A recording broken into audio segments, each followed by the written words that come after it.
কিন্তু যে ঘটনা ঘটেছে সেটা আমারও কলিজায় আগুন লেগেছে। আপনাদের মতো চোখের পানি আমার হয়েছে। কিভাবে এত বড় উদ্যোক্তপূর্ণ আচরণ এই দেশে করে? আমি আপনাদেরকে ওয়াদা দিলাম, আমি তাকে যত অ্যারেস্ট করেছি বাংলাদেশে আমি আমার মামলা তাকে দিব, এমন মামলা তাকে দিব নিশ্চিত তার যেন যাবজ্জীবন বা ফাঁসি হয়।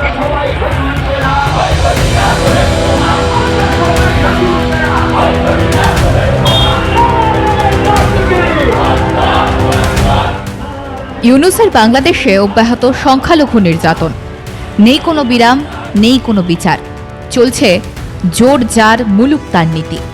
এই আবহে আমরা দেখিয়েছিলাম কিভাবে লালমনিরহাটে এক অতি ছাপোষা হিন্দু নাপিত বাবা ছেলের উপর করা হচ্ছে বর্বর অত্যাচার। আগের ভিডিওটির লিংক দেওয়া হলো আই বাটনে, এছাড়াও লিংকটি দেওয়া আছে ডেসক্রিপশনে।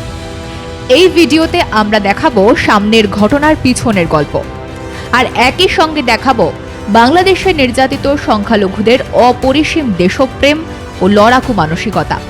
দর্শক বন্ধুদের প্রতি আমাদের অনুরোধ, ভিডিওটি শেষ পর্যন্ত দেখবেন, আর ভালো লাগলে ভিডিওটি লাইক, শেয়ার করবেন এবং চ্যানেলটি সাবস্ক্রাইব করবেন। কাহিনী সেই একই, যেটা ইচ্ছে মতো ব্যবহার করে এই উপমহাদেশে করা হয়েছে কত শত হত্যা। কে তার হিসেব রেখেছে? অর্থাৎ সেই গল্প কাহিনী নবীকে অপমান। কেউ দেখে না, কেউ জানে না, রটিয়ে দিলেই হলো। পরের ঘটনাগুলো ঘটে চলবে একদম সিনেমার স্ক্রিপ্ট ধরে। লালমনিরহাটের এই ঘটনাটি আসল গল্প বলার আগে একবার দেখে নি ভারতের আর এক প্রতিবেশী পাকিস্তানে কি ঘটেছিল কয়েক বছর আগে। আজকাল তো নব্য বাংলাদেশিদের সঙ্গে পাকিস্তানের নতুন দোস্তি হচ্ছে। ঘটনাগুলির বিষয়ে জানলেই বোঝা যাবে মানসিকতার মধ্যে মিল কোথায়। 2021 সালের ঘটনা। পাকিস্তানের পাঞ্জাব প্রদেশের শিয়ালকোটে একটি কারখানায় 11 বছর ধরে কাজ করতেন এক শ্রীলঙ্কার অধিবাসী, নাম প্রিয়ান্থা কুমার। এই ব্লাসফেমির গল্প ফেঁদে কারখানার মধ্যেই পিটিয়ে মেরে জ্বালিয়ে দেওয়া হয় প্রিয়ান্থা কুমারকে।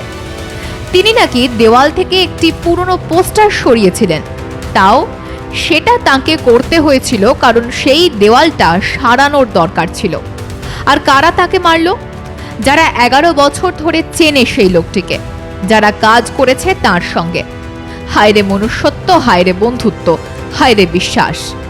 একই জিনিস ঘটছে বাংলাদেশে। লালমনিরহাটের সেই 69 বছরের বৃদ্ধ পরেশচন্দ্র শীল চালান একটি ছোট্ট সেলুন। অতি ছাপোষা পরিবার। এক মুসলমান ছোকরা চুল কেটে 10 টাকা কম দিতে চাইল। বৃদ্ধ পরেশচন্দ্র শীল রাজি হলেন না, তর্কাতর্কি হলো। পরেশবাবুকে শাসিয়ে গেল মুসলমান খরিদ্দারটি। ব্যাস, তারপর আর কি, সেই চেনা ছক। নবীকে অপমান করার অভিযোগে পরেশবাবুকে মারধর, আর বাবাকে বাঁচাতে এসে ছেলেরও মার খাওয়া, আর তারপর বাবা ছেলে দুজনেই গ্রেফতার। সবচেয়ে বেদনাদায়ক হচ্ছে যে এইসব যারা করে তারা সবাই কিন্তু এই পরেশবাবুদের পাড়া প্রতিবেশী। এর চেয়েও অ্যালার্মিং বিষয় হলো পুলিশ প্রশাসনের মনোভাব। অভিযোগ উঠেছে যে পুলিশ সদস্যরা বলছেন এই বাবা ছেলেকে এমন ধারায় মামলা দেওয়া হবে যে তারা হয় ফাঁসিতে যাবে, নয়তো সারা জীবন জেল খাটবে। পুলিশের এই ধরনের মন্তব্য বাংলাদেশের বিচার ব্যবস্থা এবং সরকারের সংখ্যালঘু বিরোধী মনোভাবের এক ভয়ঙ্কর চিত্র তুলে ধরে।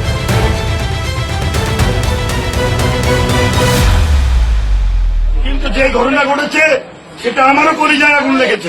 আপনাদের মতো চোখের পানি আমার হয়েছে। কিভাবে এত বড় উদ্যোক্তপূর্ণ আচরণ এই দেশে করে? আমি আপনাদেরকে ওয়াদা দিলাম, আমি তাকে যত অ্যারেস্ট করেছি বাংলাদেশে আমি আমার মামলা তাকে দিব, এমন মামলা তাকে দিব নিশ্চিত তার যেন যাবজ্জীবন বা ফাঁসি হয়।